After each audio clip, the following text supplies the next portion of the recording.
In the cover of darkness, in the middle of the night, Lucy had the shovel, and I had the light. We went to see Peter McAllister. It was her idea, and I just admired her. We walked through grass, wet with dew. My shoes were soaked. Lucy's were too. The wind picked up. It seemed to cry. She didn't complain, so neither did I. She grabbed my hand. We climbed the embankment. Smiling, she thanked me. A sweet, simple statement. My face blushed, burning for approval. She didn't notice. To her it was usual. Up to the gates, Lucy walked with a bounce. Coming to see Peter, we came unannounced. The moon was bright within a bright sky. It lit up her face. It shined in her eyes. Lucy walked ahead, planting her shovel. She kneeled to her knees. I watched for trouble. The headstone confirming our find. Peter, my friend, now comes your time. Grabbing the shovel and dropping the light, dispersing the earth, all to Lucy's delight. She giggled. I laughed. We had a long way to go. Our moods were not swayed. We wanted to know how much a body, a carcass, would begin to rot. It was science, driven curiosity. Our desire was hot.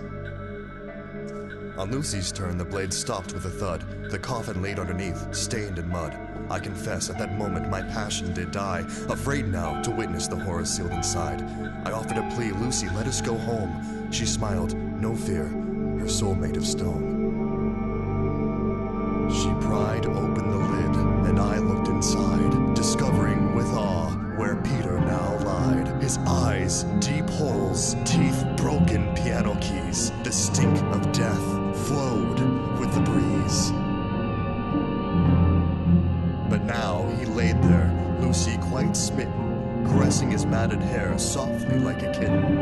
Through her beautiful smile that never seemed to waver, I would like you to bury me and come back for me later. She said it with that smile, that delightful grin. To deny her request could only be sin. It makes me obey. No, I cannot resist. She climbs in the coffin, I ball up my fist. Tears roll down my face, I question my mind. Shoveling up the earth, my teeth, they grind. I packed down the earth and ran from that grave, considering now how if only I had stayed. For when I arrived home, I feared to go back. The wind shook the trees, the windows, they tapped. Eventually I slept. It was not a deep slumber.